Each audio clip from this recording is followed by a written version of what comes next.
When my daughter-in-law Sarah invited me on their family vacation, she made sure to add a little condition right out of the gate. "We'd love for you to join us in Maui, Linda." She smiled, sipping her iced latte at my kitchen island. "But you'd have to pay your own way. You know how tight our budget is right now. I am 68 years old, a widow for 8 years, and I've learned to spot a trap when I see one." My son David sat next to her staring at his shoes. He always let Sarah do the talking. Their idea of a tight budget usually meant my wallet was about to magically open. I wiped the counter with a microfiber cloth, tossed it into the sink, and looked at her. "No thanks," I replied smoothly. "I think I'll pass this time. You two have fun." Sarah's smile tightened. She didn't like being told no, especially when she had already factored my credit limit into her plans. She grabbed her purse, muttered something about needing to pack, and they left. I thought that was the end of it. I poured myself a glass of iced tea and went out to the patio to check on my tomatoes. 20 minutes later, my phone buzzed on the patio table. Then it buzzed again. And again. I picked it up. My banking app was firing off notifications like a slot machine. A $300 to $400 charge for first-class airfare. A $7,200 deposit for a luxury beachfront resort. Another $400 for a couple's spa package. In total, over $12,000 had just been charged to my premium travel card. 2 years ago, I let David use that card to book a rental car when his broke down. He swore he didn't save the numbers. Sarah clearly had a better memory than he did. I stared at the screen. I didn't feel my heart race. I didn't cry. Instead, a cold, absolute clarity washed over me. The time for being the generous, accommodating mother was officially over. I walked back into the kitchen, the afternoon sun warming the hardwood floors. For years, I had ignored those little disrespects. The times Sarah ordered expensive wine at dinner and conveniently forgot her wallet. The times David asked for loans that somehow turned into permanent gifts. I always rationalized it. They were young. They were figuring life out. I wanted to be a supportive mother. But this wasn't a misunderstanding. This was calculated theft wrapped in the excuse of family privilege. I sat at my dining table, unlocked my phone, and opened the banking app. I didn't call David to scream. I didn't text Sarah to demand an explanation. Arguing gives people a chance to make excuses, and I was entirely done listening to theirs. I tapped on the first airline charge and hit dispute. The prompt asked for a reason. I selected unauthorized fraudulent charge. I repeated the exact same process for the resort deposit and the spa package. Every single transaction was flagged and reversed into a pending hold. Then I navigated to the security settings. With one more tap, I froze the card entirely. I ordered a replacement with a new number to be mailed to my house. The entire process took less than 5 minutes. I set the phone face down on the table. My pulse was steady. I walked over to the pantry, took out some flour, butter, and sugar, and started making a batch of oatmeal cookies. The house smelled like cinnamon and peace. I knew the storm was coming, but I wasn't the one who was going to get wet. I had the umbrella. All I had to do now was wait for them to reach the airport tomorrow morning. They had packed their bags on a house of cards, and I had just quietly removed the bottom piece. The timer on my oven beeped, and I pulled out a perfect tray of cookies. The first text arrived at 6:15 a.m. the next day. I was on the porch enjoying my black coffee and watching the neighborhood wake up. It was from David. "Mom, the check-in desk is declining your card. They need a physical card to verify the tickets." What is going on? A minute later, my phone started ringing. I let it go to voicemail. Then Sarah texted. "Linda, the airline canceled the tickets because the payment was flagged. We are stuck at the gate. Fix this right now." I took a slow sip of my coffee. The morning air was crisp. I typed a single reply to the group chat. "I'm just paying my own way, Sarah. Exactly like you suggested. Have a safe trip." I muted the conversation and went inside to water my indoor ferns. By noon, the reality of their situation had fully set in. Because they were so confident my card would cover their luxury getaway, they had sublet their apartment to a traveling nurse for 3 weeks to make some extra pocket money. They had nowhere to go, no flight to catch, and no resort waiting for them. At 1:30 p.m., my driveway crunched under the tires of an Uber. David and Sarah hauled their heavy designer suitcases up my walkway. Sarah's face was a mask of pure fury, her expensive sunglasses pushed up into her hair. David just looked defeated, trailing behind her like a scolded puppy. They marched right in using David's old spare key. I was sitting in my reading chair turning a page of my mystery novel. "You ruined our vacation!" Sarah shouted, dropping her bag so hard it scuffed my entryway rug. "Do you have any idea how humiliated we were?" I marked my page with a bookmark, closed the book, and looked up at her. "The only people who ruined your vacation are the ones who tried to steal $12,000 to pay for it?" David stepped forward, waving his hands defensively. "Mom, we were going to pay you back. It was just a temporary hold to secure the rates." I raised an eyebrow. "You didn't ask David. That makes it theft." Sarah crossed her arms, her jaw tight. "Well, our apartment is rented out. We have nowhere to stay for 3 weeks. We're staying here." It wasn't a request. It was a demand. She assumed my guilt as a mother would automatically provide them a safety net. "You can stay," I replied evenly. "But this is my home, not a resort. Clean up after yourselves, buy your own groceries, and keep the noise down." Sarah rolled her eyes, already dragging her suitcase toward my nice guest bedroom. I went back to reading my book. The very next morning, the boundary testing began. I walked into my kitchen to find it looking like a disaster zone. Bacon grease splattered across my clean stovetop, dirty dishes piled in the sink, and my expensive organic coffee grounds scattered on the counter. Sarah was sitting at the dining table, watching a video on her phone at full volume. "Morning," she muttered without looking up. "The water pressure in the guest bath is terrible. You need a plumber." In the past, I would have quietly cleaned the stove and apologized for the plumbing. Not today. I walked over, unplugged the coffee maker, and wiped down a small corner of the counter for my own mug. "I'm not your maid, Sarah," I noted, quietly pouring hot water over my tea bag. "If those dishes aren't clean and the stove isn't wiped down by the time I return from my walk, I will pack them up and put them on your bed." She finally looked up, shocked. "Are you serious?" "Completely." I smiled. I took my tea and walked out the front door, leaving her staring at the grease stains. When I returned, the kitchen was clean. It was a sloppy job, but the message had been received. However, Sarah wasn't one to surrender easily. If she couldn't control the kitchen, she decided to control the environment. I noticed the house felt freezing. I checked the hallway thermostat. She had cranked the air conditioning down to 64 degrees. My electricity bill would skyrocket if I let that run all day. I turned it back to 74. An hour later, I heard the vents roaring again. She had turned it back down. I didn't say a word. I simply drove to the local hardware store and bought a smart thermostat with a PIN code lock. It took me 30 minutes to install it. I set the temperature to a comfortable, energy-efficient 74 degrees and locked the screen. That evening, Sarah came out of the guest room wrapped in a blanket, glaring at the wall unit. "The AC is broken. It won't let me change it." "It's not broken," I replied from the sofa, tapping on my knitting needles. "It's secured. My house, my utility bills, my temperature." She huffed and retreated. But the real blow came the next morning.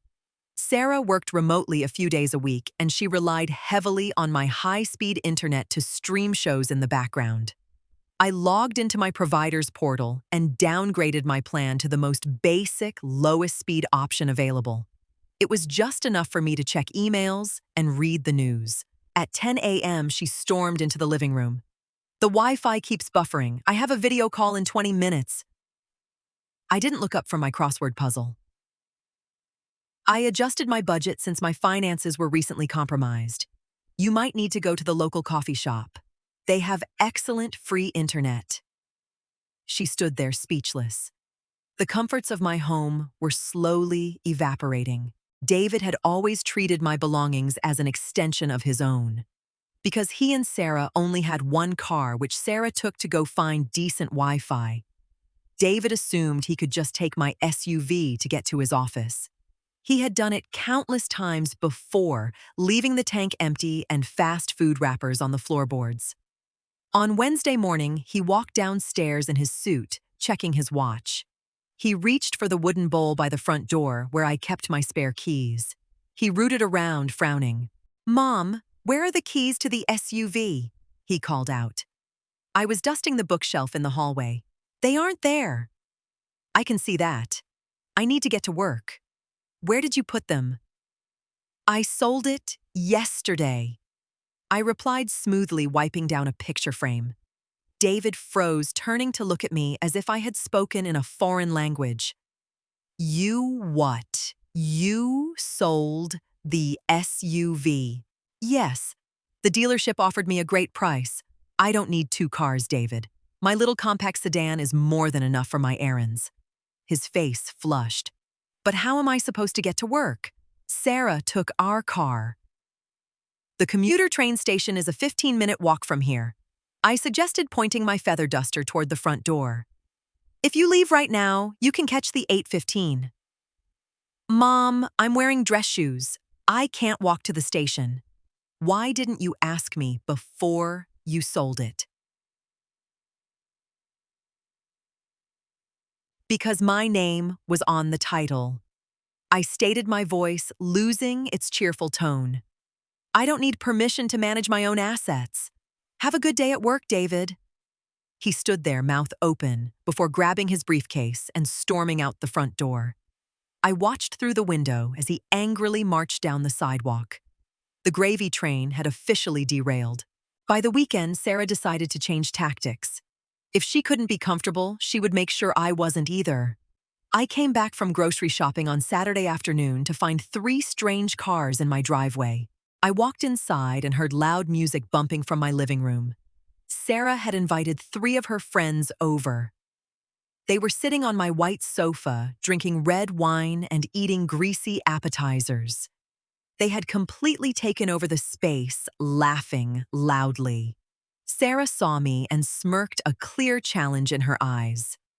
"Hi, Linda," she shouted over the music. "We're just having a little girls' afternoon. Hope you don't mind." She expected me to retreat to my bedroom in defeat, playing the role of the intimidated old woman. Instead, I walked to the hall closet and pulled out my heavy-duty industrial carpet cleaner. It was massive, loud, and incredibly obnoxious. I wheeled it right into the living room, plugged it into the wall, and flipped the switch. The machine roared to life, drowning out the music and the conversation. I began slowly, deliberately shampooing the rug right at their feet. Sarah jumped up. "What are you doing?" she yelled over the engine noise. "Deep cleaning," I shouted back with a polite smile. Spills on a white sofa are so hard to get out. "Keep your feet up, please." I pushed the loud machine closer to the coffee table.